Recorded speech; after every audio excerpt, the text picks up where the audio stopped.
Então vamos lá, vamos iniciando aí mais um livro, Libertação.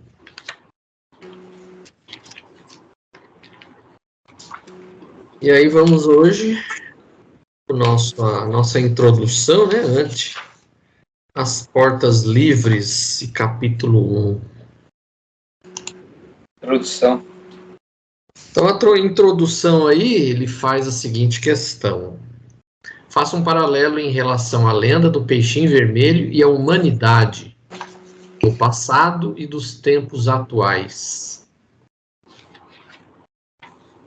O que a gente Me arrisco a dizer que não mudou nada. o que a gente estava falando aí agora, né? A humanidade continua a mesma. Sem muita modificação. Vamos dar um créditozinho, né? Alguma coisinha mudou aí, mas... Sim, alguns lampejos aí a gente tem visto, né? Algumas criaturas boas e iluminadas, elas aparecem aí para dar uns toques, uns avisos aí e tal, né? Mas de maneira geral ainda tem muito trabalho, né? A única coisa que a gente conclui é que ainda tem muita coisa a se fazer, né? Sempre tem alguém, eu diria que é a minoria, né? A maior parte ainda continua ignorando as coisas que deveriam ser feitas. Yes. E, novamente, ninguém muda ninguém, né? O peixinho até tentou, mas... Com certeza. Os peixinhos que tem por aí não muda ninguém, né? E apesar daquela frase também que avisa amigo não adianta, né? O peixinho avisou, né? Mas... Também não funciona. Não adianta, né? A transformação é que eu falo aí logo no primeiro capítulo, aí, né? A transformação é de dentro para fora, né? Não de fora para dentro, então fica difícil. Eu acho que vale a pena ler a última parte não precisa ler a história, na minha opinião, né? A história é bem interessante. Sim. A lição dela é bem importante, mas esse último trecho aí da introdução, que ele começa: o esforço de André Luiz buscando acender luz nas trevas, é semelhante à missão do peixinho vermelho. Assim como dele, a gente em uma escala menor, né, mas também, né, procurando fazer aquilo que a gente entende que é melhor, né, que o certo e o errado é relativo, né, mas pelo menos você faz você se sentir bem e faz alguém se sentir bem. Encantado com a descoberta do caminho infinito, realizados depois de muitos conflitos no sofrimento, volta aos recôncavos da costa terrestre, anunciando aos antigos companheiros que, além dos cubículos em que esse movimento, resplandece outra vida mais intensa, mais bela, exigindo, porém, acurado aprimoramento individual para a travessia da estreita passagem de acesso às claridades da sublimação. Fala, informa, prepara e esclarece. Há, contudo, muitos peixes humanos que sorriem e passam entre a mordacidade e a indiferença, procurando loucas passageiras ou pleiteando larvas temporárias. Esperam um paraíso gratuito com milagrosos deslumbramentos depois da morte do corpo. Mas sem André Luiz e sem nós, humildes servidores da boa vontade, para todos os caminheiros da vida humana, pronunciou o pastor divino as indeléveis palavras: a cada um será dado de acordo com as suas obras. Resume bem isso aí. Com certeza que resume bem. Só para a gente resumir a historinha, né? Então ele conta aqui, ele diz aqui que é uma antiga lenda egípcia, né? Isso. Aí tinha lá um peixinho que vivia num tipo de um aquário, local lá, né? Um local lá bem... É tipo um laguinho, né? Tipo um laguinho, chafariz. Havia um grande lago adornado de ladrilhos. Então era um local meio fechado ali, né? Aí ele... Aqui a gente vê, né, uma certa crítica também com relação às pessoas que ficam com quase tudo, né? Deixam as pessoas na miséria. Então eu via lá alguns peixes que aproveitavam quase tudo do laguinho e alguns que passavam fome, como era o caso dele. Aí ele descobre uma passagem para um rio, e o rio ele chega até o oceano, e aí ele descobre um mundo completamente vasto e diferente que ele nunca havia visto, né? Achei legal os peixinhos estudiosos. Peixinhos estudiosos. Foi. Aí ele fica lá deslumbrado com as situações. E ele até cita aqui que ele chega muito perto de uma baleia, né? E a baleia suga. Aí depois ele ora e a baleia cospe ele para fora. É tipo um alerta também que o mundo espiritual não é um paraíso, né? Tem os seus perigos também, né? Aí depois de um tempo ele resolve voltar ao lago de onde ele saiu e avisar para as pessoas que existe um outro mundo muito mais vasto do que aquele que eles achavam que era o mundo deles. E aí o tal do rei, né, o peixe rei lá chama ele, convoca ele para falar para todo mundo e ninguém acredita. Né? Todo mundo acha que ele tá louco. Ele viajou na maionese. E aí ele, né, desanimado, visto que ninguém deu crédito, ele foi embora. Aí depois no finalzinho conta, né, o conto diz que ó, a lagoinha secou e todos os peixes morreram, né? Então aqui eu também consegui fazer uma grande analogia àquela a história da caverna de Platão. Não sei se vocês conhecem detalhes. Não. A história da caverna de Platão. Então, existia uma caverna onde as pessoas estavam acorrentadas e atrás dessas pessoas havia um fogo onde outras pessoas passavam imagens. E aí a sombra projetada na parede era a realidade que essas pessoas acorrentadas viam. E elas achavam que aquilo ali era a vida, a caverna era o mundo deles. Só existia aquilo. E aí um deles consegue se soltar, sai da caverna e vê o mundo lá fora, vê o sol, vê outras pessoas, vê a natureza. E aí ele volta para a caverna para falar para as pessoas, olha, aqui que nós estamos vivendo aqui, que vocês estão vivendo, não é a realidade é lá fora. Tem um sol lá fora, tem outras pessoas lá. Ninguém acreditou nele, todo mundo mandou ele embora. Então, se vocês procurarem na internet a alegoria da caverna de Platão, é mais ou menos com essa historinha aqui. Sim. O que a gente tem que fazer também analogia é o que o Emmanuel comenta aqui. Então, esse mundo que o peixinho descobriu é um mundo espiritual, quer dizer, é um mundo muito mais vasto do que a gente pensa que existe aqui nessa reles terrinha, né? Estamos na periferia da Via Láctea, que é uma das galáxias do universo, né? Tem N galáxias. E a gente não é nem o centro dessa galáxia, a gente está lá na periferia, está lá naqueles bairros mais longe. Isso aí. Então a historinha aqui também vem mostrar isso, né? A nossa vida encarnada aqui é como se fosse aquele lago onde os peixes estão lá.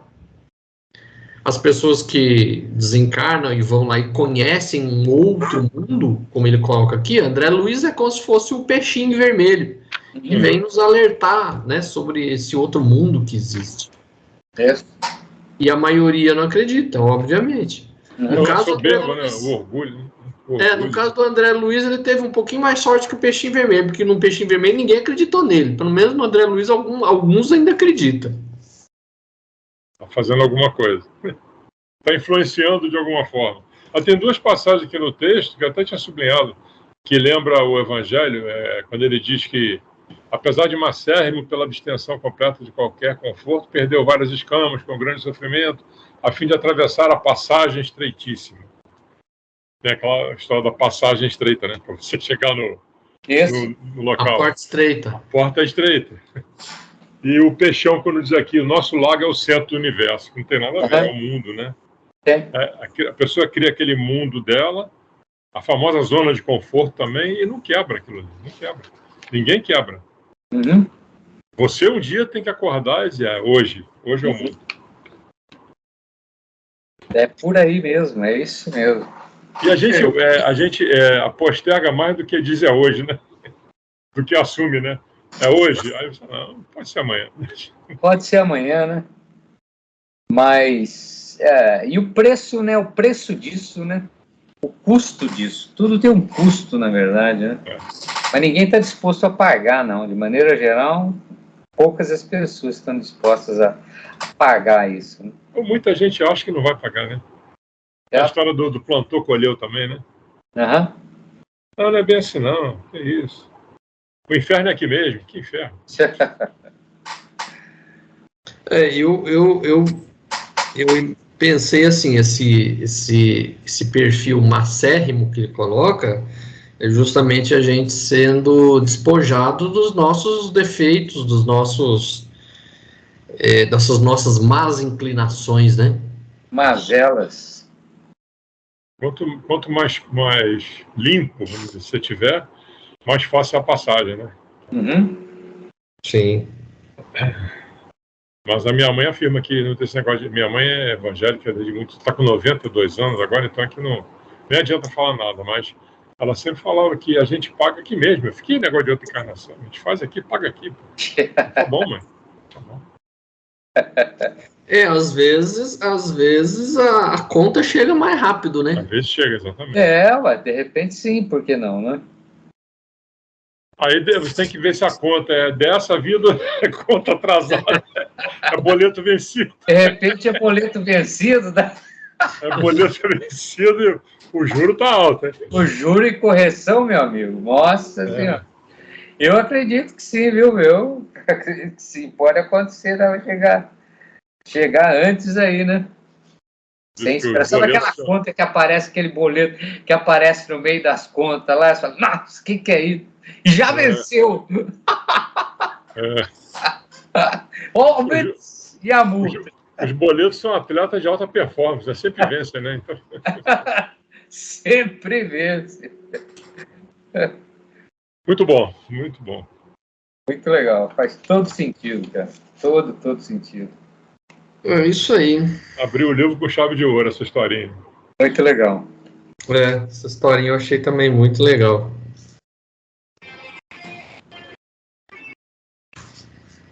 Então vamos lá para o primeiro capítulo. Ouvindo elucidações. Ouvindo elucidações.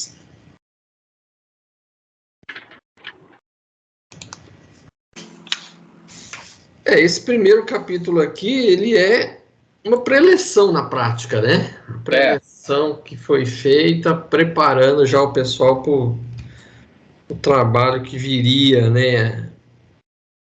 O tal do instrutor Gubbio,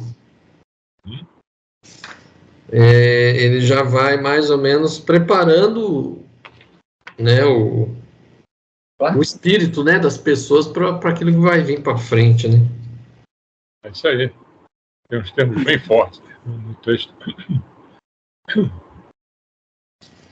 E aqui, antes de chegar na primeira questão, na primeira página aí, o quarto parágrafo, ele coloca assim: até então, ouvira comentários alusivos a colônias purgatoriais, perfeitamente organizadas para o trabalho expiatório a que se destinam, arrebanhando milhares de criaturas arraigadas no mal. Aqui dá a entender, assim, que existe colônias, assim como o nosso lar, por exemplo, existem colônias onde o povo se lasca, né? Sim. Aqui, na verdade, é um pensamento do André Luiz, não significa que isso realmente exista. Ele achou, ele pensou, né, que existe esse tipo de colônia, mas não é nada institucionalizado, né? Dá a entender assim, foi criado colônia ali, onde o povo vai se lascar ali, vai purgar, tudo. Não é. Isso é algo que é criado pelos próprios espíritos, que são devotados às coisas erradas, né? Eles que criam isso daí, não é nada instituído. Inclusive no nosso lar inicia dessa forma. Ele desencarnando e indo para o grau. Aí ele descreve o ambiente. É um cenário bastante triste. Sim. E ele Não ninguém tentar organizar nada, né? As energias se atraem, né? Então, tem grupos vão se formando naturalmente, vamos dizer assim. natural. Isso, é. E aí alguns, vamos dizer assim, alguns do mal se destacam num tipo de liderança, né, desse ambiente. Sim, sim. Que é o que a gente vai ver mais para frente aí nos próximos cenas dos próximos É uma capítulos. liderança natural, hein? Infelizmente. E aí ele afirma, né, como você falou, a preparação, né, sim, que a serenidade e a transparência no rosto de todos os aprendizes, considerando-se que todos no recinto éramos candidatos a serviço de socorro aos irmãos ignorantes, atormentados nas sombras. Então é isso aí, está preparando o ambiente. sim. Aí vem a primeira questão, né? Proponha uma reflexão com a seguinte frase do ministro Flaccus: a severidade pertencerá ao que instrui, mas o amor é companheiro daquele que serve. É mais ou menos a filosofia do professor, né? Você tem que ser enérgico, mas ter amor também. Né? Você não pode... Você tem que fazer os dois papéis, né? Que se você afrouxar também, a coisa não evolui.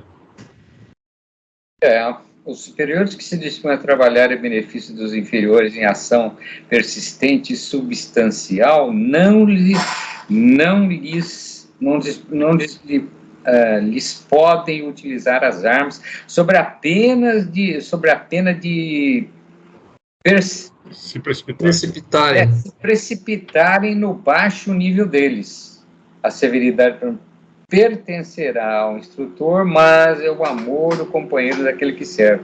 Então, você não pode usar os mesmos argumentos ou baixar ou utilizar os mesmos argumentos, as mesmas atitudes daqueles dos quais precisam de ajuda, né? Ou seja, você tem que mostrar um exemplo de uma forma... essa severidade pertencerá ao instrutor. Um exemplo, né? O instrutor tem que servir de exemplo, mas é o amor que tem que prevalecer, né? No relacionamento e na atitude de ensinar e de mostrar, né? Antes de ser um professor, você é um servidor. Exatamente. Você ir com espírito amoroso, né? Mostrando de forma severa. Guardar as devidas proporções é mais ou menos igual aquela história do cara que quer ensinar alguém a dirigir, mas ele não tem o menor cacuete. Então, a pessoa geralmente fica nervosa, né? Fica irritada. Você não consegue fazer isso? Ele já dirige há 20 anos e o outro está começando. Então, você não tem paciência, não tem amor para ensinar, não tem... A sua capacidade de instruir ali é quase algo próximo de zero, né? Então, esse é o avesso do professor de verdade, vamos dizer assim, aquele que faz a diferença, né? Ele tem que ensinar com amor, né? Considerar que o cara não sabe e fazer um approach ali mais leve, né? Não através da imposição, mas sim da exemplificação, da paciência. É coisa um pouco difícil. Porque aqui ele coloca assim que a severidade pertencerá ao que instrui. Então, todo mundo que trabalha com ensino, você tem que ter uma certa disciplina. Mas só isso não vai fazer com que a pessoa aprenda se você também não tiver a paciência, se tiver realmente amor ao que você está fazendo. Por isso, ser professor não é fácil. Complicado. Com certeza. E aí ainda coloca no parágrafo seguinte, ele coloca assim: sabemos que a educação, na maioria das vezes, parte da periferia para o centro. Exatamente. Ou seja, de fora para dentro. Contudo, a renovação, traduzindo aperfeiçoamento real, movimenta-se em sentido inverso. Exatamente. Então, a mudança é de dentro para fora. Para fora. Ambos que é o que vocês tinham colocado aí, né? Ninguém muda ninguém. Ambos os impulsos, todavia, são alimentados e controlados pelos poderes quase desconhecidos da mente. Então, se você não tem Estava até vendo hoje a reportagem na televisão, mais uma vez, né, pela enésima vez, falando sobre a Cracolândia. Ah, sim, você viu? E assim, não adianta, se as pessoas ali não se conscientizarem em querer mudar e sair do vício, Esquece. aí fica sempre aquele negócio, políticas públicas, nenhuma política pública vai funcionar se a pessoa ali não quiser mudar. Com certeza, com certeza. Então as duas coisas têm que se casar. É o governo oferecer oportunidade para as pessoas saírem dali e a pessoa querer sair dali. Querer sair. Querer sair.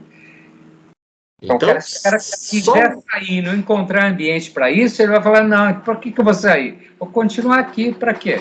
Não tem ambiente para mim, os caras não me entendem, então, pô, tem eles que se lasquem, né? Então, o cara fica lá, aqui tá bom para mim, tô consumindo, tá satisfazendo o meu eu, né? Tô feliz, eu saio daqui e não encontro ambiente, ninguém me apoia, ninguém me dá ouvido, ninguém me entende. Então, pô, o que eu vou fazer lá fora? Entendeu? Então, justamente, tem que ser as duas coisas. Tem que ser as duas coisas concomitantemente, ou seja, simultaneamente. Sim. A tal da internação compulsória não funciona, né?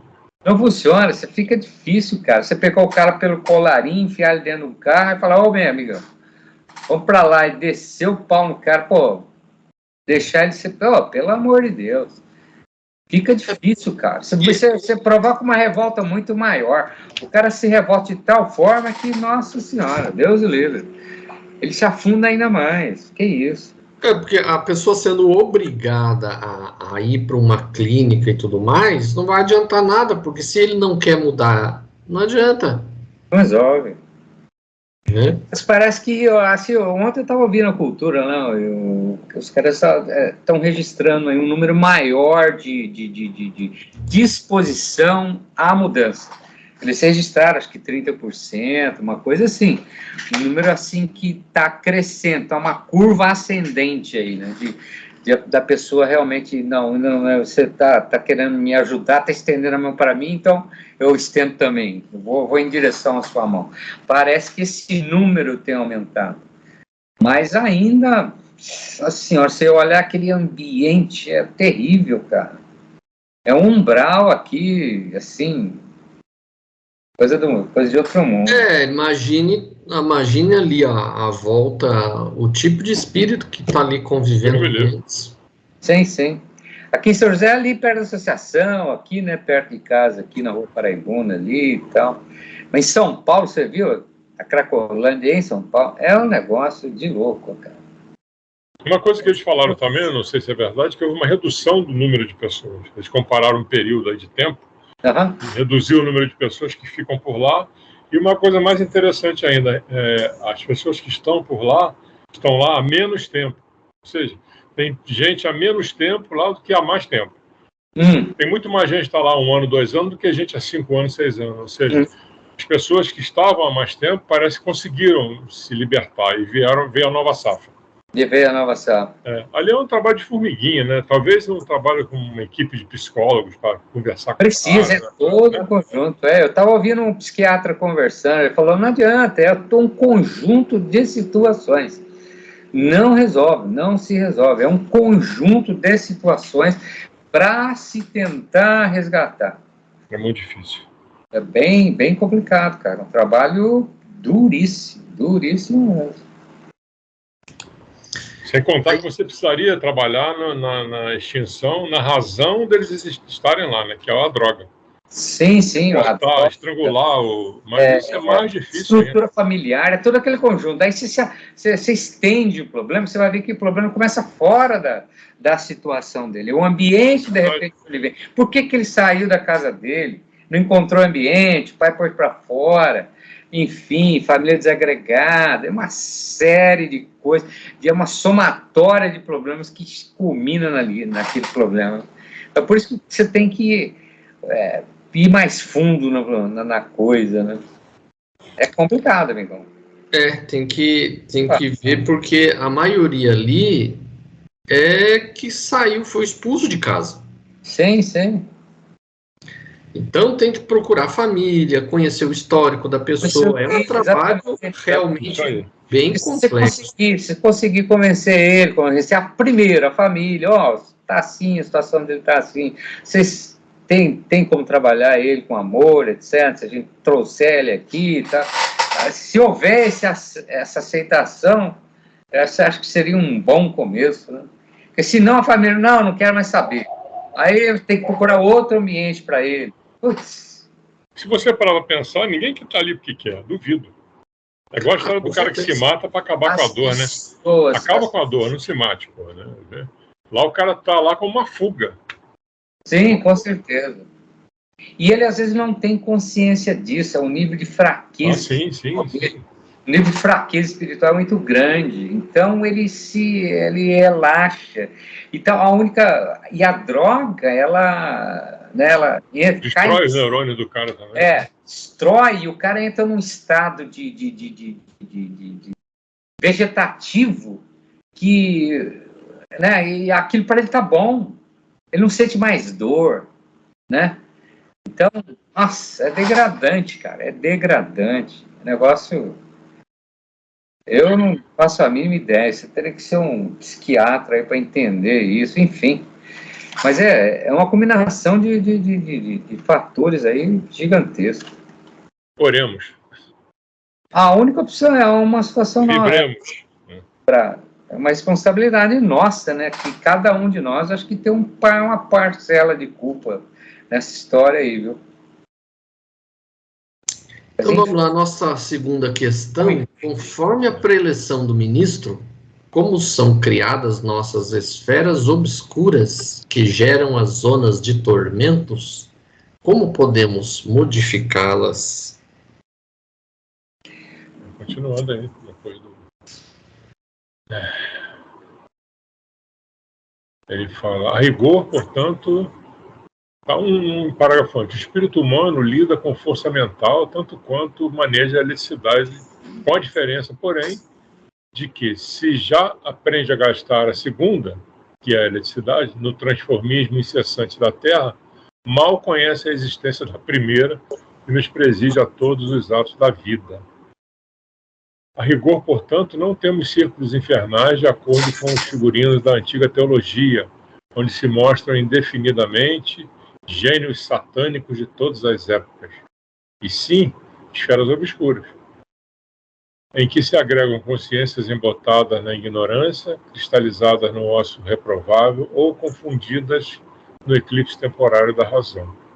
Desesperadas e insubmissas, criam zonas de tormentos reparadores. Semelhantes criaturas, no entanto, não se regeneram à força das palavras. Necessitam de amparo eficiente que lhes modifique o tom vibratório, elevando-lhes o modo de sentir e pensar. Então, as esferas obscuras são grupos, né, que se atraem, praticamente, né? Isso.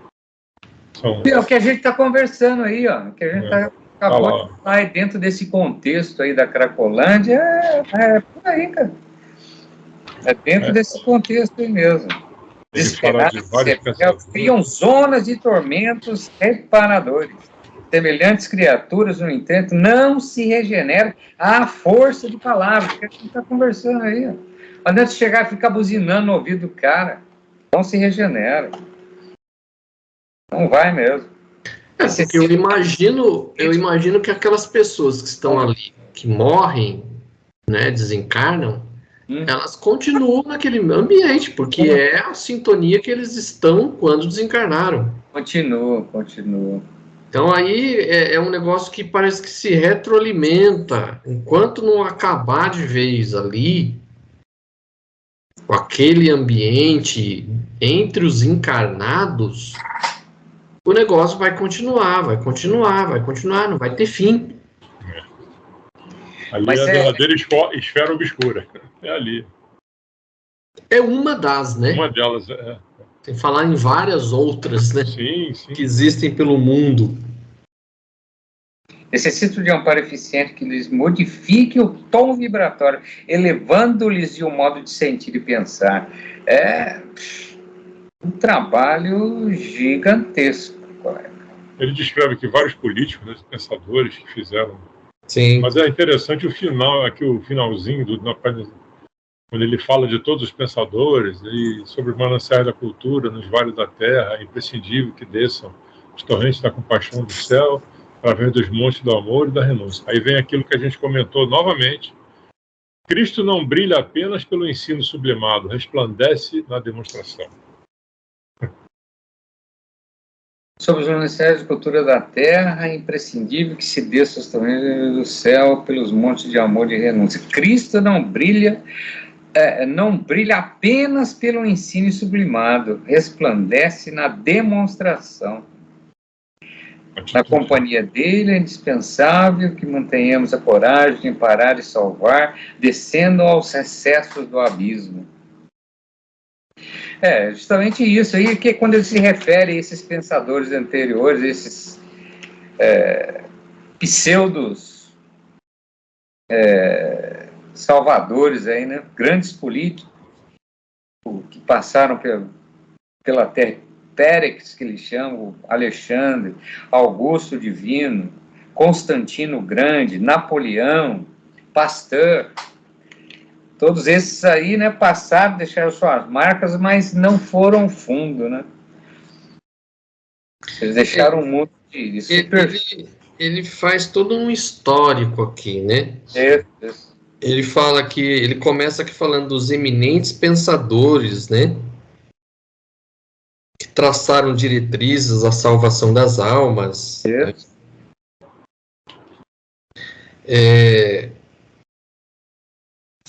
Mas somos de parecer que possuímos suficiente número de roteiros nesse sentido, em todos os setores do conhecimento terrestre. Aí ele faz todo um histórico dos grandes políticos, né, líderes, né? Todos eles tiveram, vamos dizer assim, o seu ponto positivo, né, que é, de repente, dar algumas bases para a humanidade em alguns setores, mas todos eles foram eminentemente humanos, ou seja, eles pisaram no tomate também, eles não fizeram só coisa boa, também fizeram bastante coisa ruim, porque eles ainda eram espíritos atrasados, então eles tinham algum vislumbre de alguma coisa, mas a parte material ainda chamava muito, vamos dizer assim, apelava muito aos sentidos desses espíritos, ainda a coisa material. Então ele fala que... Com certeza, né, muitos deles que faziam aquilo para aparecer também, né? Sim. Dentro do que ele fazia lá. Ele fala do Péricles, ele fala aqui que... apesar de tudo, ele não entendeu, né, sobre não ser belicoso, toda uma parte histórica que fala sobre o Império Ateniense. Então, Alexandre também, que levou, né, a cultura grega ao restante do mundo, mas continuou em conflitos sanguinolentos, né, ele fala do Otávio Augusto, né, leva um benefício da civilização para muitos povos, mas ele não refreia, né, o ímpeto dominador dos romanos. Constantino, né, ele trouxe aí vamos dizer assim, a legalização do cristianismo, mas ele não percebeu que as pessoas matavam em nome de Deus. E aí ele fala de Napoleão também, né, sobre a tirania, Pasteur também, que fez inúmeras descobertas no campo científico, mas também não percebeu que muitos usavam isso como arma de guerra, né? A gente sabe aí que muitos fizeram armas biológicas até hoje, continuam fazendo, então... Todos eles tiveram o seu lado positivo, mas ao mesmo tempo o seu lado humano ainda pesou muito. Até cegos como eu comentei, cego pelo orgulho, pela arrogância, né? Pelo querer mostrar. Então eles ficavam cegos, eles faziam aquilo que eles achavam que ia ser legal lá para os cristãos e etc. Mas eles não enxergavam que o resultado não estava sendo nada agradável. O próprio, segundo a história, parece que Hitler, quando assumiu a Alemanha, Hitler era austríaco, né? Hitler, quando assumiu a Alemanha estava numa draga desgraçada. Conta-se a história, né? Que a inflação era gigantesca, uma situação... Mas diz que quando ele assumiu, ele levou a Alemanha para o topo, cara. Ele conseguiu mobilizar toda a população a ponto de elevar o padrão do país. Mas fez o que fez, né? Vamos dizer assim que ele elevou a autoestima dos alemães de volta, né? E ele trouxe novamente a autoestima dos alemães. Ele foi, na verdade, um aproveitador. Ele percebeu o desastre econômico que estava naquele momento e fez todo um discurso nacionalista, reindustrializou a Alemanha, que estava quebrada. E tirou a Alemanha Nesse sentido, ele fez um bem. Isso também é colocado do Mussolini na Itália. Isso. Mas as intenções deles era justamente depois... Justamente isso, então, são mais ou menos dentro dessa passagem, cada um dentro de uma forma, trouxe benefício, mas usou desse benefício para se autopromover e fez o que fez com os judeus, etc. Queria engolir o mundo. Quer dizer, uma criatura dessa não serve, não é por aí. Não é por aí. Aí ele coloca assim: permanecemos diante de um mundo civilizado na superfície. Na superfície, exatamente. Que reclama não só a presença daqueles que ensinam o bem, mas principalmente daqueles que o praticam. Exatamente. Que aí ele arremata com Cristo, né? Então ele foi o único que veio aqui, ele ensinou e exemplificou. E nada do que ele fez foi pensando nele. Isso é importante também. Sim. Os outros não, eles pensavam muito em se mostrar, né? Eu sou, né? Sobre os mananciais da cultura, nos valores da terra, é imprescindível que desçam as torrentes da compaixão do céu pelos montes do amor e da renúncia. Ou seja, vá fazer certo, tá? Tudo bem, mas vamos resgatar. Vamos levar esse benefício mais para baixo, em nome do amor, da união, da compaixão, do compartilhamento, né, em todos os sentidos. Aí ele cita, né, Cristo, né? Cristo não brilha não só apenas no ensino sublimado, resplandece na demonstração. Em companhia dele é indispensável que mantenhamos a coragem de amparar e salvar, descendo aos recessos do abismo. Ou seja, vamos fundo, vamos levar isso que a gente criou aqui, vamos resgatar e trazer mais gente. Não usar disso como poder de manipulação para escravizar o menor. Eu acho que esse texto aí é muito bacana, né? Merece... É o que os líderes políticos têm feito até hoje, né? Você vê o Putin lá, o cara tentando implantar o nacionalismo, parece um Hitler, né? Ele vai fazer aquele discurso e tal, tenta levar a moral do povo soviético e tal. O cara tá... pelo amor de Deus, amigão. Para com isso. Ele está repetindo os outros anteriores, né? Não adianta. Usando do poder para benefício próprio. Ele é um Alexandre dos tempos modernos, século XXI. Com certeza. Ele quer pegar tudo lá. Mas tem muita coisa legal aqui nessas frases, né? Ele falando. Não longe da nossa paz relativa, em círculos escuros de desencanto e desesperação, misturam-se milhões de seres conclamando comiseração, quer dizer, piedade. Né? Por que não acender piedosa luz dentro da noite em que se mergulham desorientados? Por que não semear a esperança entre corações que abdicaram da fé em si mesmos? À frente, pois, de imensas coletividades em dolorosa petição de reajustamento, faz-se inadiável o auxílio restaurador. Somos entidades ainda infinitamente humildes e imperfeitas para nos candidatarmos de pronto à condição de anjo. Muito longe disso. Comparado à grandeza inabordável para nós de milhões de sóis que obedecem a leis soberanas e divinas em pleno universo, a nossa Terra, com todas as esferas de substância ultrafísica que a circundam pode ser considerada como uma laranja minúscula perante o Himalaia. Nossa, E nos outros, confrontados com a excelsitude dos espíritos superiores que dominam na sabedoria e na santidade, não passamos, por enquanto, de bactérias, controladas pelo impulso da fome e pelo magnetismo do amor. Entretanto, guindados, singelas culminâncias da inteligência, somos micróbios que sonham com o crescimento próprio para a eternidade. Despertar para isso já é uma evolução. Enquanto o homem, nosso irmão, desintegra assombrado as formações atômicas, nós, outros, distanciados do corpo denso, estudamos essa mesma energia através de aspectos que a ciência terrestre, por agora, mal conseguiria imaginar. Olha ele querendo deixar a gente com água na boca. Caminheiros, porém, que somos do progresso infinito, principiamos apenas ele e nós a sondar a força mental que nos condiciona as manifestações nos mais variados planos da natureza. Carcerados ainda na lei do retorno, temos efetuado multisseculares recapitulações por milênios consecutivos. Ai de nós. Por aí. A próxima já é a terceira. Sim. Aí, mas essa comparação que ele coloca, é uma laranja perto do Himalaia, vale lá o que é isso, senhor?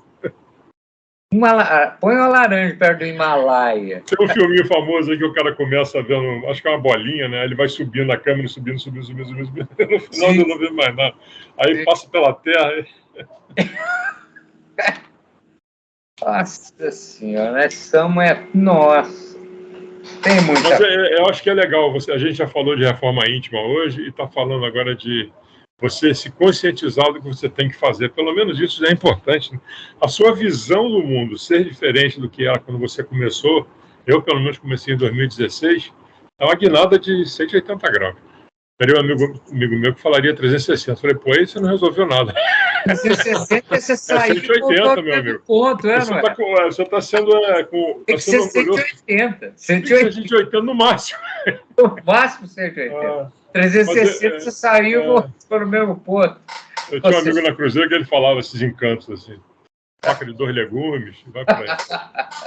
Mas eu acho que só você despertar para isso já é uma coisa... Mas já é um começo, é uma coisa muito interessante isso, muito interessante. Porque as suas atitudes podem contaminar no bom sentido. Exatamente. Você pode dar um start para outro ser, outra cabeça. Você nem sabe, né, o que você faz, isso que é legal, né? Você nem sabe. Muita gente já pode ter mudado por causa do saco, você nem sabe.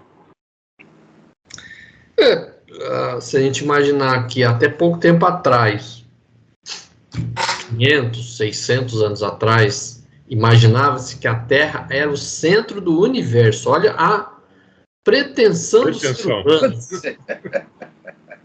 Igual o peixinho falando que o lago igual o nosso, que é só esse. Você tá maluco, seu peixinho. É nós. É nós, só dá nós aqui. Então, quando a gente entende que a gente não é nada, a gente começa a abrir as portas para a mudança. Enquanto a gente ficar se achando o melhor da paróquia... Esse é o ponto. Na verdade, nós somos nada e, ao mesmo tempo, somos instrumento, poderíamos ser instrumento de uma modificação gigante, né, cara? Passando, mas isso o problema é que sobe a cabeça, né? O poder sobe a cabeça. Você está se achando, né, não é? Se achando, não, porque eu sei tudo, aí lascou, né, amigão? Nós somos bactérias, não esqueça. Não esqueça. Tentando virar micróbio. Nós somos amebas. Mas é isso, o planeta aqui ainda é de provas e expiações, né? Ainda, isso. Vamos ter paciência, um dia depois do outro, ter calma. Muita energia ainda, muita vibração para subir. Vibração da até a coisa evoluir mais. E a única solução é a paciência, né? Como diz o outro, aceita que dói mesmo. E essa tal de regeneração, né, Cláudio? A gente nem vai ver. Com certeza a gente nem vai ver. Isso aí, meu amigo, ainda vai. Vai tempo, hein? Quando eu comecei a ouvir isso, falei, pô, amanhã será que muda já? Não muda, não. Fica tranquilo em 2 sentidos. Não muda tão rápido assim, então não vai ter aquela seleção, né? como diz minha mãe, taxa de chumbo e vai sentar à direita do pai. Tá bom. Vamos dizer assim que a cada dia alguma coisa está mudando. Tá mudando. Mas para a gente perceber essa mudança é muito tempo. Muito tempo. Então a gente não vai ver essa melhoria. Vai ser muito difícil. Porque as coisas não são assim, da noite para o dia. Não vai vir... o céu vai se abrir, vai vir Jesus, vai pegar todo mundo aqui que é mal, mandar para o inferno, vai ficar só os bonzinhos. Não vai acontecer isso. O joio do trigo, né? Então eu vou ficar tranquilo que não vai ter isso. Pode. Todo mundo pode ficar tranquilo. Não vai ter revolução, não vai afundar continente, Atlântida não vai ressurgir, não vai acontecer nada. O que vai acontecer, como o próprio Kardec coloca na Revista Espírita, a revolução é moral. É nós que temos que fazer essa revolução dentro de nós mesmos. Sim. Quando isso acontecer, o mundo vai estar em uma outra sintonia. É por isso que eu digo, nós somos nada, nós não somos nada, nós somos uma ameba, nós somos bactéria, nós somos isso, aquilo, e ao mesmo tempo nós temos a responsabilidade que essa mudança passa necessariamente por nós. Sim. Então nós somos importantes também, ou seja, a nossa responsabilidade é grande. Acho que essa deve ser a consciência de cada um, né? E assumir, temos que trabalhar, amigão. Se não se baixa a bola e se regaça as mangas aí, filho. Continua lenhando. Tudo é energia, né? À medida que você vai mudando e vai colocando mais coisa positiva para fora, é só mudança interna, ela gera uma energia positiva. Com certeza. E aí você vai jogando essa energia cada vez melhor para o mundo se transformar. Até as pessoas que são mais duras, né? Acabam recebendo essa influência, enfim. Com certeza. Por que as vibrações são tão importantes, né? A gente vai lá e vibra porque... Como sempre. É questão do exemplo também, né? Se você exemplificar as coisas certas, isso tem uma influência ao seu redor. Então, sim. Que a gente sabe que todo mundo que é pai e mãe sabe que as crianças não aprendem pelo que você fala, e sim pelo que você faz. Os seus gestos, a sua atitude. Sim. Eles estão de olho, velho. É o que eu falo pra minha sobrinha, ó. Você fica esperta aí, você e seu marido. A neném aí, ela tá de olho no que vocês estão fazendo, hein? Ela tá de olho. 10% que você fala e 90% que você faz. Sim. Você faz, ainda mais se você é o herói dele, meu pai é meu herói, aí ferrou. Tudo que meu pai faz tá certo. Então vamos lá para a terceira questão. Proponha uma reflexão com o grupo com a seguinte frase: expressando-nos coletivamente, sabemos hoje que o espírito humano lida com a razão há precisamente 40 mil anos. Todavia, com o mesmo furioso ímpeto com que o homem de Neandertal aniquilava o companheiro a golpes de sílex, né, ou seja, pedra, né? O homem da atualidade, classificada de gloriosa era das grandes potências, extermina o próprio irmão a tiros de fuzil. Não precisa dizer mais nada, né? 40 mil anos? Tá aí. 40 mil. Arma. Você liga a televisão agora para você ver. Ali. Nesse exato minuto. E daqui a meia hora também, 1 hora, 2, você vai ver. Não vai ser diferente. Eu acho que 40 mil anos é até pouco, é muito mais que 40 mil anos, né?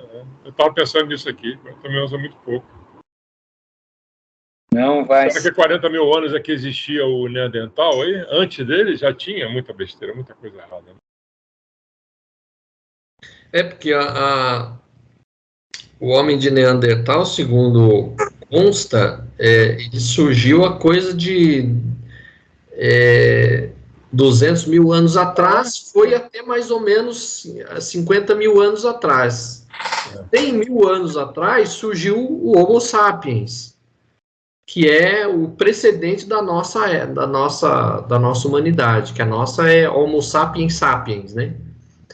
Então, o Neandertal, ele foi conviveu junto com o Homo sapiens, né? Então há muito mais tempo do que Mais isso. tempo, né? Aí ele continua aqui, eu achei bacana aqui assim, mais uma explicação do que ele havia acabado de falar, né? Os investigadores de raciocínio ligeiramente desprovidos de princípios religiosos identificam tão somente nessa anomalia sinistra, né, que é matar com pedra e matar com fuzil agora, a teimosia da imperfeição e da fragilidade da carne, como se a carne fosse permanente individuação diabólica, esquecidos de que a matéria mais densa não é senão o conjunto das vidas inferiores incontáveis em processo de aprimoramento, crescimento e libertação. Então,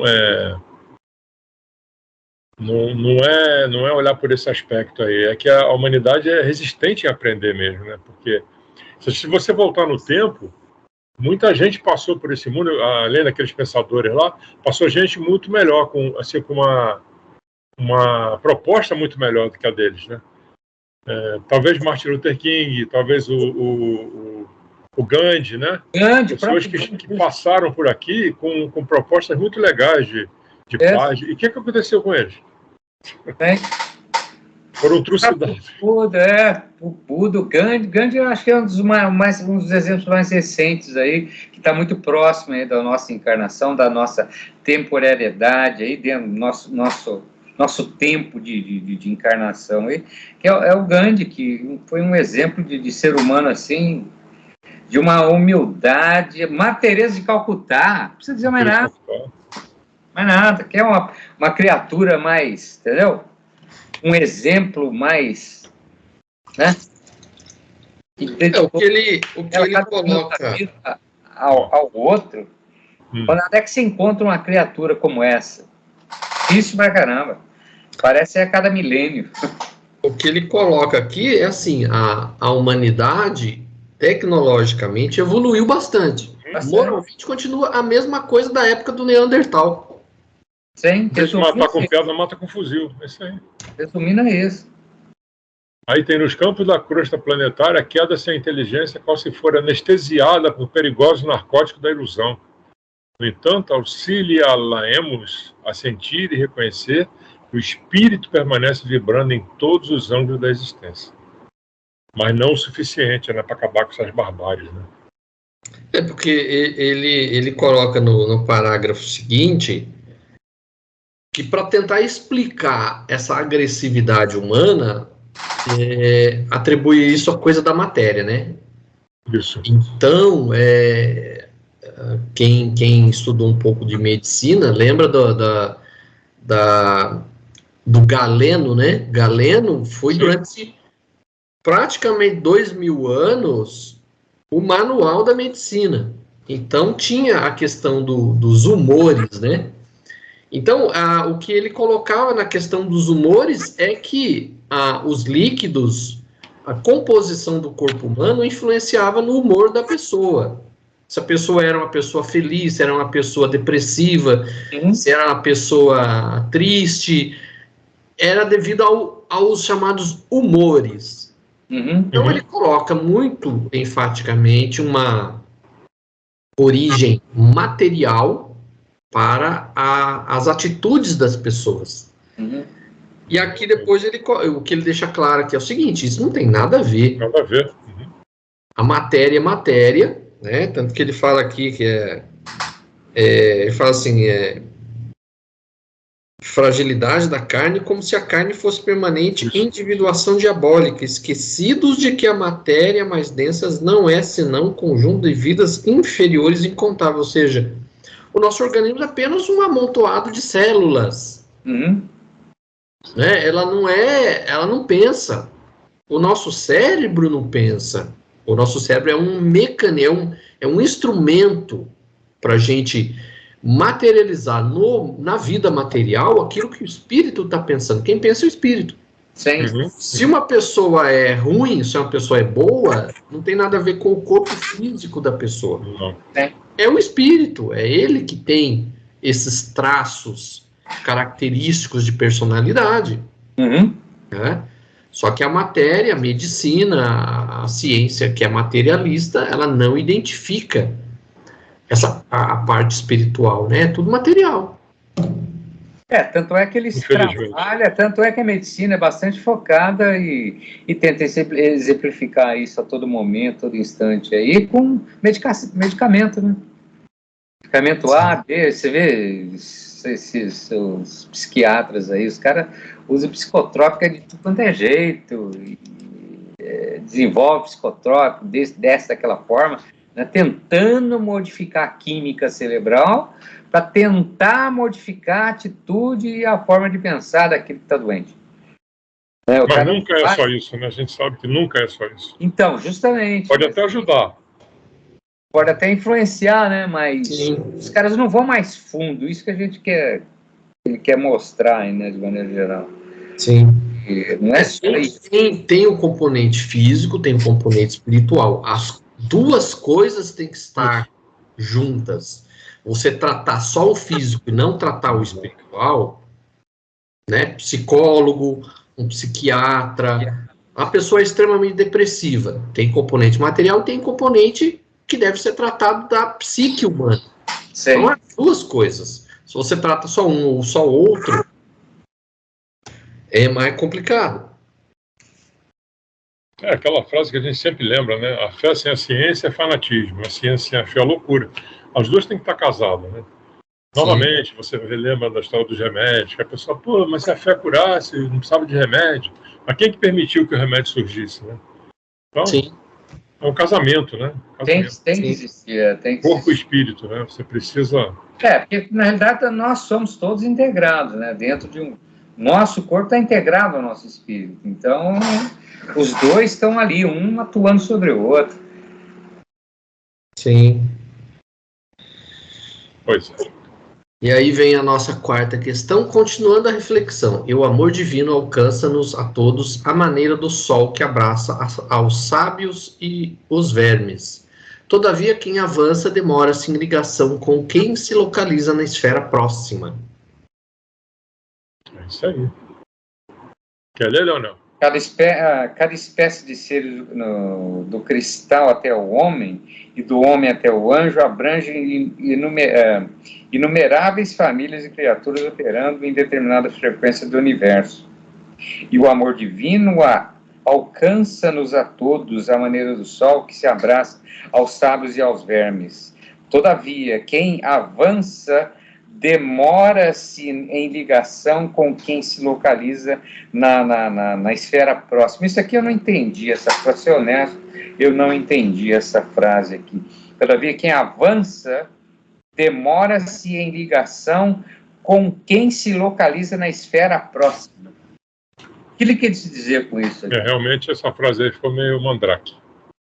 Para mim, ela não entendi o contexto, o que ela está fazendo dentro desse contexto. Não entendi a posição dela dentro do contexto. Né? O domínio vegetal vale-se do império mineral para sustentar-se e evoluir. Os animais aproveitam os vegetais em obra de aprimoramento. Os homens se recorrem uns aos outros para crescerem mentalmente e progredir adiante. Só se for essa ligação, um depende do outro? Sim. É isso? Mais adiante aí, o que ele explica é justamente isso. Atritam os reinos da vida conhecidos na Terra entre si. Torturam-se e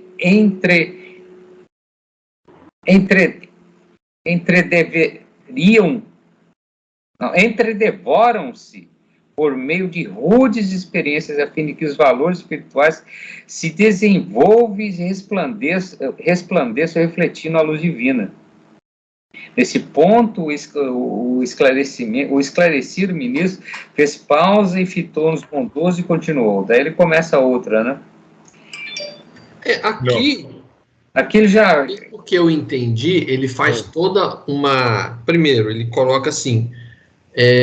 tudo que existe no universo é criação divina, então está sob a influência divina. Sim. Tanto que ele coloca aqui, abraça os sábios e os vermes. Então, é todo mundo. Não existe nada no universo que não esteja sob a direção divina.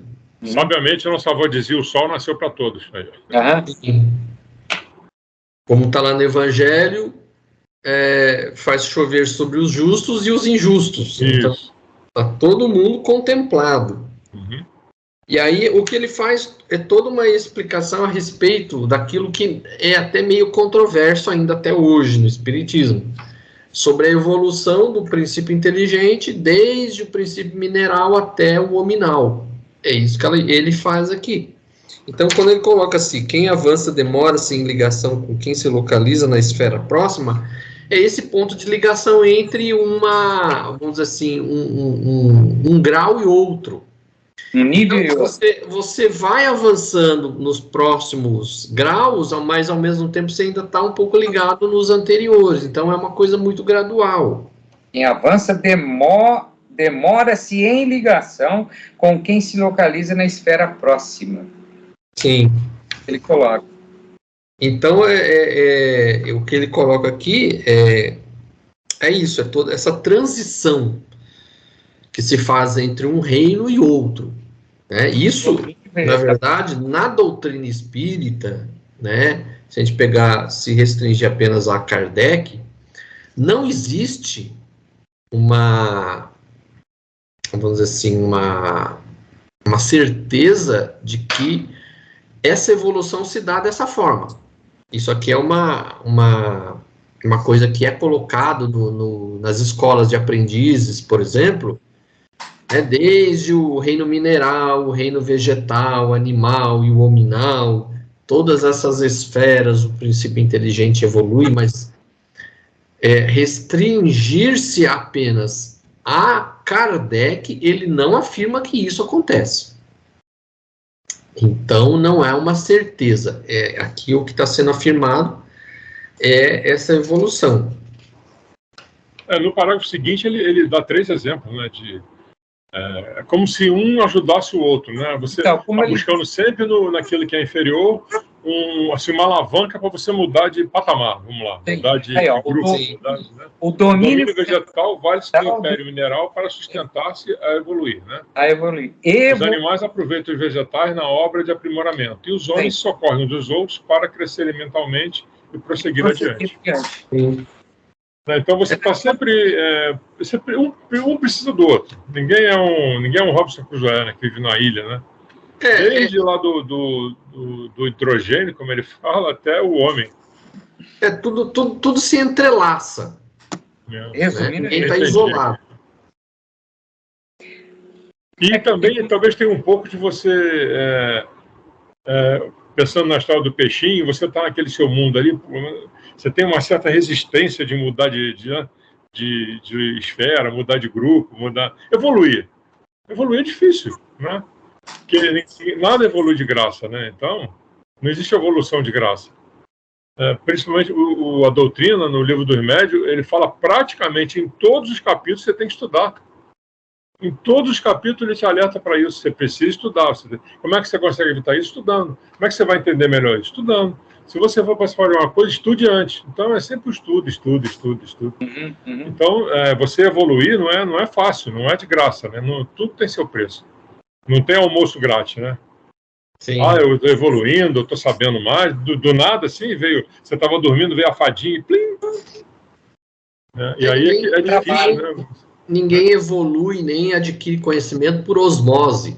Não tem. É esforço próprio. Esforço próprio, isso aí.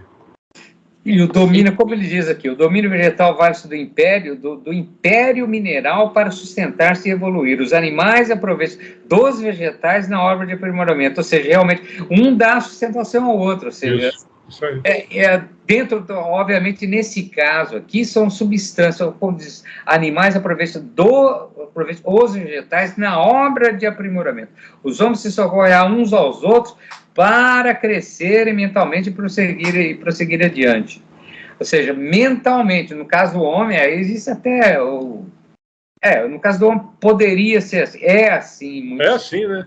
Você não precisa comer um pedaço do cara para evoluir, né? Você precisa escutar algumas palavras que sejam importantes para você refletir e seguir em frente.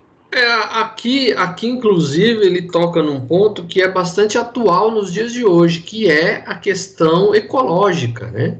Isso. Então, a gente só sobrevive no mundo graças ao mineral, ao vegetal e ao animal. Se a gente começar a destruir o meio ambiente como está sendo hoje, a agenda do mundo é essa. É a destruição do meio ambiente. A gente tem que parar com essa destruição do meio ambiente, porque senão o próprio ser humano vai deixar de existir, vai ser extinto. Com certeza, com certeza. Então, eu falo essa história de carbono aí, de você consumir o carbono, né? Não só colocar o carbono na atmosfera. Então, você tem que tentar desenvolver uma política onde você tira as coisas da natureza, mas de forma inteligente, sem agredir. Porque o retorno está dando, né? A lei da ação e reação, né? A gente agride a natureza, ela está devolvendo para a gente com terremoto, com... É a consequência, né? Uma vez que a gente não cuida do meio ambiente, é a consequência, não é... Exatamente. Não é a ira divina, não é nada disso, é simplesmente a reação da natureza ao que o ser humano está fazendo. Ação produzida pelo próprio ser humano. Então a gente depende do meio ambiente. Se a gente não todo o reino mineral, vegetal, animal e hominal, todos eles estão entrelaçados, um depende do outro. É isso que ele está colocando aqui. Então, se a gente destruir o meio ambiente, nós estamos destruindo nós mesmos. Com certeza, com certeza. A gente está destruindo a nossa casa. Consequentemente, a nossa subsistência deve pagar o preço. Já estamos pagando, né? Esses temporais. A água, bicho. A água é mais importante que a comida. E o que está se fazendo com a água aí? Poluindo os rios, acabando com as nascentes. Sim. E aí, mas um ponto que vai ter que pegar água do mar, que já está poluída, está toda aí, né?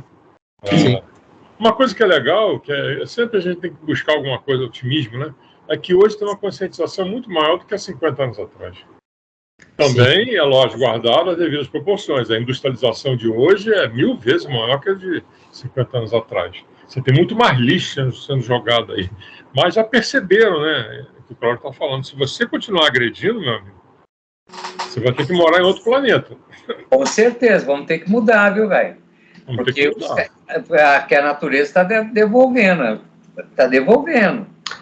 O problema é que o planeta... De forma dura. Ô, pessoal, tá evoluindo, tá. Mas peraí, o que vocês estão fazendo? Onde é que você está jogando esse negócio seu aí, ó? Não, esse computador não serve mais, joga ali, ó. Leva 500 milhões de anos. O problema é que, segundo a NASA, o planeta assim, mais parecido com a Terra, que está mais próximo da gente, está apenas a 4 anos-luz da Terra, ou seja, 80 mil anos na nossa tecnologia atual para chegar lá. Então, eu acho que a humanidade não vai chegar lá.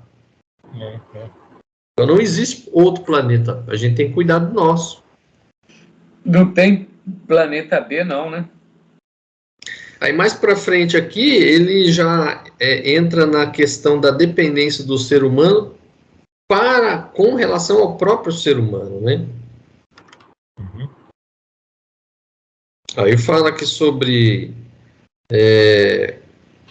a influência, né? Seres humanos situados noutra faixa vibratória apoiam-se na mente encarnada, através de falanges incontáveis.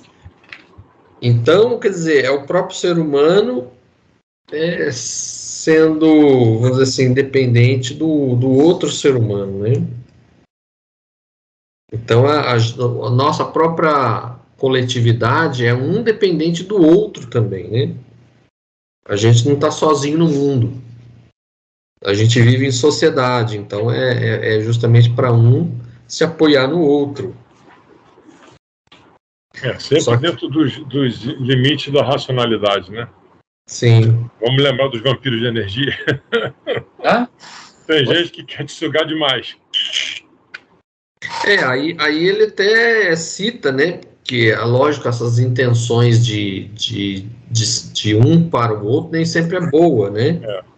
Aí ele coloca que frustrados em suas aspirações de vaidoso domínio no domicílio celestial, homens e mulheres de todos os climas, de todas as civilizações, depois da morte, esbarram nessa região em que se prolongam as atividades terrenas. Então as pessoas desencarnam com aquela expectativa de ir para o céu, ver que não é, né, foram enganados. Aí começa a criar essas regiões onde eles começam a se juntar e começam muitas vezes a se torturarem uns aos outros, né? Essa última frase que você leu está aqui. O seu livro é o livro novo? Qual a página? Não, o meu é o antigo. É o antigo. Você é novo, Alexandre? Eu peguei num e-book, era a página 16, não sei. As 16? Porque o meu é e-book, né? Questão número... Essa é a número 3. 3? Não, 4, é a 4. É a 4. A 4, para mim, a resposta começa no final da 17 em diante. Tá. Entendi. Assim, tá bem lá na frente. O parágrafo começa frustrados. É antes da 5. Depois que termina esse parágrafo, começa a 5. Frustrados, aqui na parte 19, tá, meus? Frustrados em suas aspirações vaidosas, o domicílio celestial, os homens e mulheres de todos os climas e todas as civilizações depois da morte, esbarram nas regiões em que se prolongam as atividades terrestres e elegem o instinto e a soberania sobre a terra, por única felicidade digna de impulso de conquistar. Então, isso é na parte 17. Aí ele até coloca assim: buscam preservar os círculos terrestres para a dilatação indefinida do ódio e da revolta, da vaidade e da criminalidade, como se o planeta, em sua expressão inferior, lhes fosse paraíso único, ainda não integralmente submetido aos seus caprichos. Então, quer dizer, eles, frustrados com o céu que foi prometido e que não se concretizou, eles se juntam, né, vamos dizer assim, em algumas localidades, criando todo esse ambiente, né? Exatamente. A Cracolândia aí. Aí vem a quinta questão, né? Importante reflexão quanto à união. Fora do amor verdadeiro, toda união é temporária e a guerra será sempre o estado natural daqueles que perseveram na posição de indisciplina. Comente. 5 aí. É o amor, né? Como é que se diz? Combustível de tudo, né? Se você faz as coisas sem amor, um reino espiritual dividido e atormentado cerca a experiência humana em todas as direções, tentando dilatar o domínio permanente da tirania e da força. Sabemos que o Sol opera por meio de radiações, nutrindo materialmente a vida de milhões de quilômetros, sem nos referirmos às condições da matéria que nos movimentamos. Lembramos que em nosso sistema de existências mais rudimentares, desde os fundos iluminados aos recôncavos da treva, estão sujeitos à sua influenciação. Já vai entrando em outras. O amor tem até uma música que fala, é o amor, né? Se você faz as coisas sem amor, não tem valor, né? Não tem isso. Aqui eu acho que ele resumiu bem, né? Fora do amor verdadeiro, toda união é temporária. Então é o que você vê muitas vezes aí, as uniões são por interesses, né? Lembrado. A guerra será sempre o estado natural daqueles que perseveram na posição de indisciplina. Então, eu quero uma coisa, você não me dá, estou em guerra com você. Não existe a tolerância, né? Não existe o amor. É a intolerância, é o egoísmo. Isso aí. Aí ele faz toda uma explicação, né?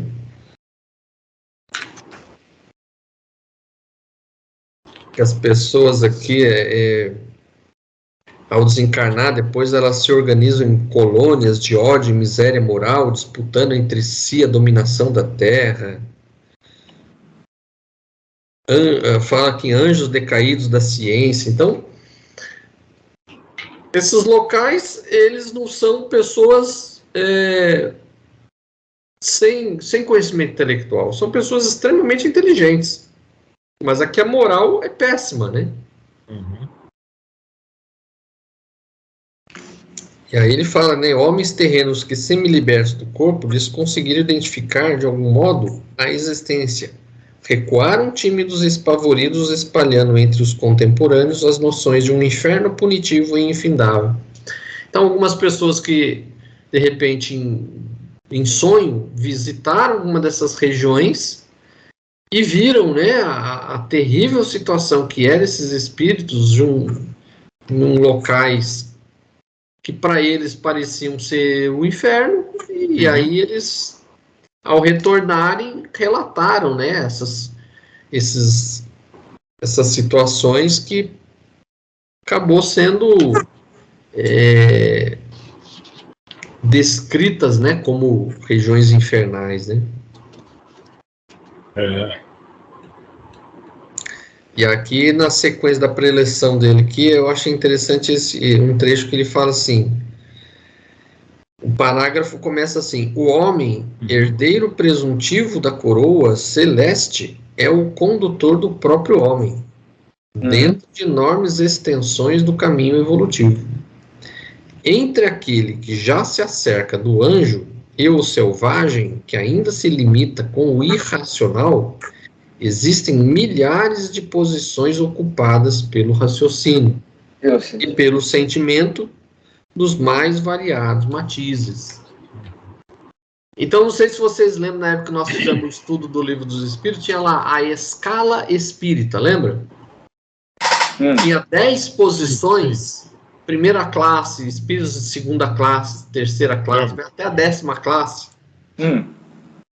Então, aquilo lá era uma classificação mais ou menos para a gente entender, mas aqui ele deixa claro, ó, existem milhares de posições ocupadas pelo raciocínio e pelo sentimento dos mais variados matizes. Então é uma classificação assim quase infinita. Aquilo ali é só uma amostragem, né? É só para a gente entender mais ou menos como é que é a coisa. Tem muito mais espírito que até a sua van filosofia pode imaginar. Tipos de espírito. Você lembra qual que era essa questão no Livro dos Espíritos? Não lembro. Vamos investigar. Eu tô sem ele aqui, tá? Deixei lá em cima, depois eu dou uma olhada. Mas é tipo assim, não é, acho que é um pouco antes da metade, deve ser lá, talvez questão 300 de alguma coisa, não deve ser muito pro fim, não, é logo no começo lá. Aí fala do inferno, que Satã é uma inteligência perversa, mal é o desperdício do tempo ou o emprego da energia em sentido contrário aos propósitos do Senhor, ou seja, a gente estando fazendo o contrário do que a nossa natureza deveria fazer, a gente já está fazendo mal. Ele fala assim, as almas decaídas, né, não constituem uma raça espiritual sentenciada irremediavelmente ao satanismo, integrando tão somente a coletividade das criaturas humanas desencarnadas em posição de absoluta insensatez. Então não existe uma condenação eterna, não existe uma entidade voltada ao mal eternamente. Isso é uma condição momentânea daqueles espíritos. Essa frase aqui é muito legal, não? O inferno, por isso mesmo, é um problema de direção espiritual.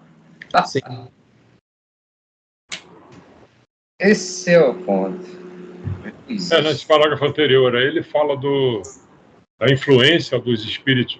É um trechinho que ele diz, se há uma corrente brilhante e maravilhosa de criaturas encarnadas e desencarnadas se dirigem para o monte da sublimação, desferindo glorioso cântico de trabalho, imortalidade, beleza e esperança, exultando a vida, outra corrente existe escura e infeliz nas mesmas condições, interessado em descer aos recônditos das trevas, lançando perturbação, desânimo, desordem e sombra, consagrando a morte. Espíritos incompletos que somos, ainda, aderimos aos movimentos que lhe dizem respeito e colhemos benefícios da ascensão e da vitória ou os prejuízos da descida e da derrota, controlados pelas inteligências mais vigorosas que a nossa e que seguem conosco, lado a lado, na zona progressiva ou deprimente que nos colocamos. É uma gangorra, né? Sim. Estuda, orar e vigiar, meu filho. É por aí mesmo. Os homens estão por aí. É tudo eu achei energia, interessante, né? Achei interessante mais para frente aqui, um companheiro interferiu indagando, então ele fez uma pergunta, né, pro ministro Flacos, que estava fazendo a preleção. Aí ele pergunta assim: grande benfeitor, reconhecemos a veracidade de vossas afirmativas. Todavia, por que não suprime o Senhor compassivo e sábio tão pavoroso quadro? Né? Por que Deus não aparece aqui e acaba com todo esse negócio e limpa tudo e acaba com o mal? Por que Deus não faz isso? É só um mocinho, não tem mais bandido. Isso é uma grande questão que nunca nenhum filósofo e nenhuma teologia conseguiu responder até hoje. Por que o mal existe? Por que Deus não acaba com o mal? Ele fez a pergunta, vamos dizer assim, ele fez a pergunta de milhões. Sim. Aí ele responde, né? Um pouquinho mais para frente, ele fala assim: quanto à intervenção do Senhor, recordemo-nos de que os estudos dessa hora não se prendem aos aspectos da compaixão, e sim aos problemas da justiça. Então, o que ele coloca aqui é que não é uma questão, assim, Deus chegar e acabar com tudo isso aí. Ele não pode revogar as próprias leis que ele criou. Uma delas é a lei de justiça. Ele não criou o mal. O mal está aí porque nós buscamos por ele. Sim. Deus não é mal. Como diz, Deus é mal, Deus é injusto. Não.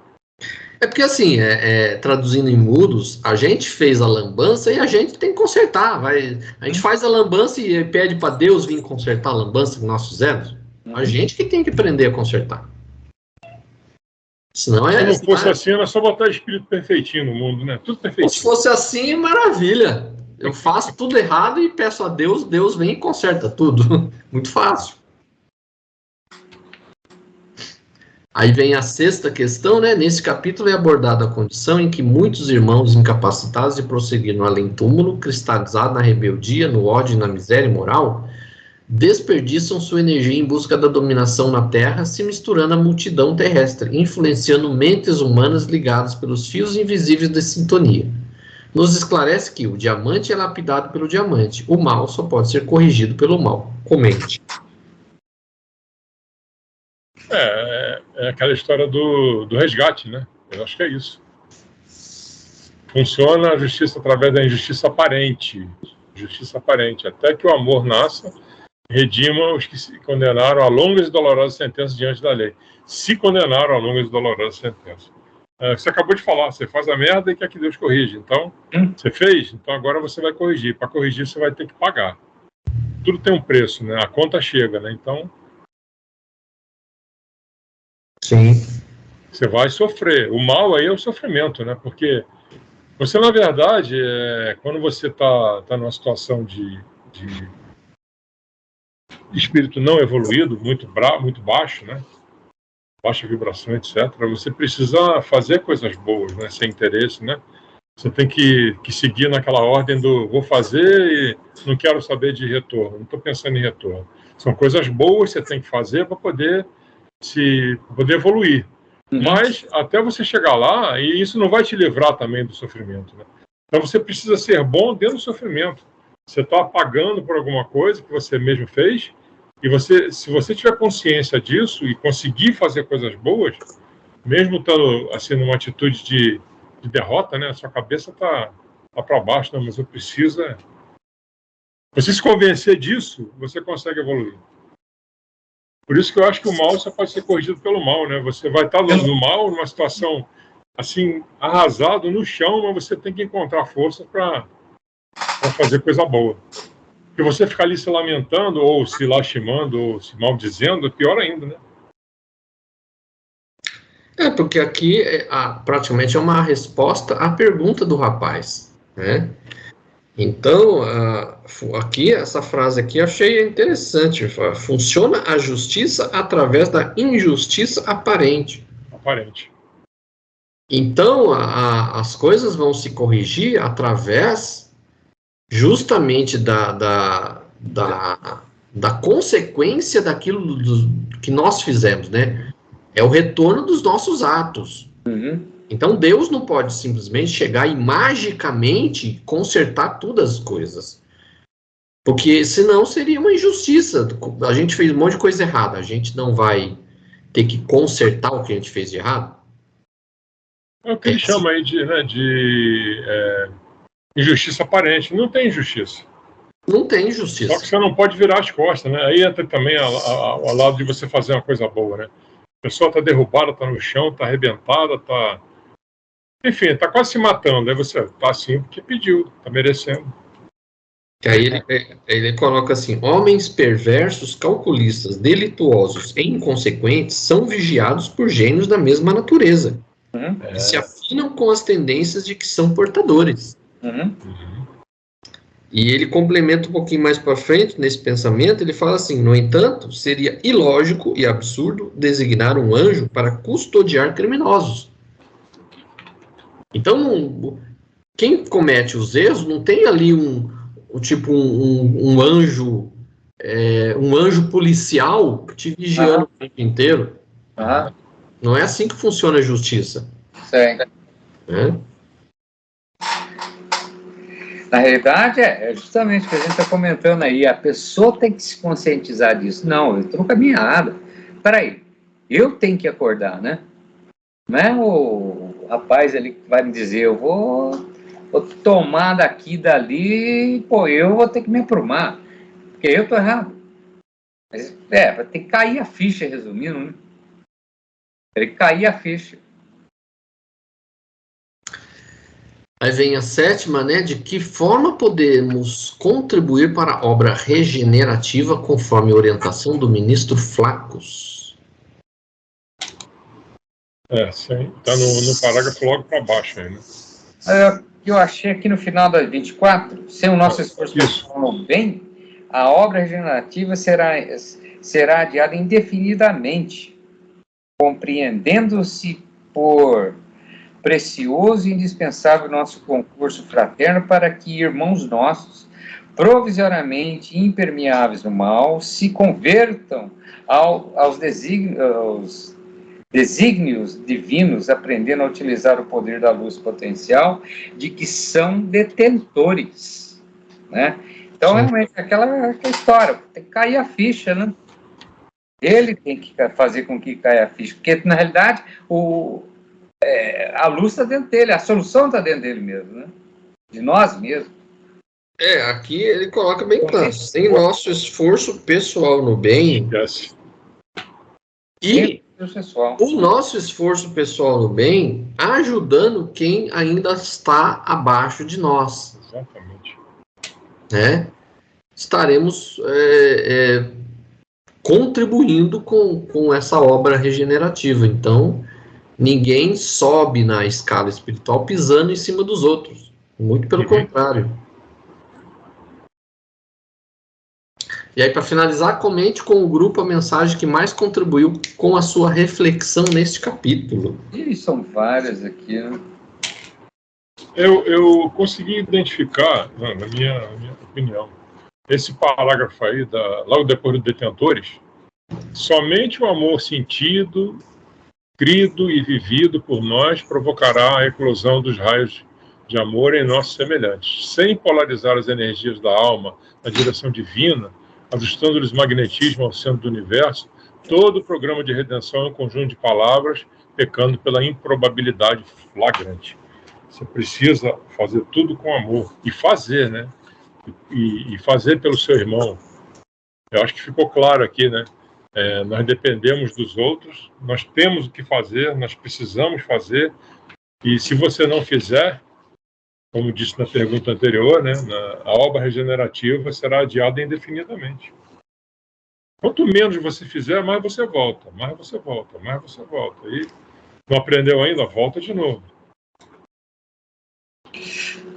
Eu consegui captar isso aí, é o amor, né? É que ele faz uma recapitulação da, como diz uma música, da aventura humana na Terra. Uhum. E aí ele mostra que enquanto a gente não se desligar das coisas materiais, perceber que nós somos um grãozinho de areia num imenso universo, uma praia, a gente não vai sair desse lugar comum que a gente tá. Parar de botar a culpa em Deus. É. Deus é mau.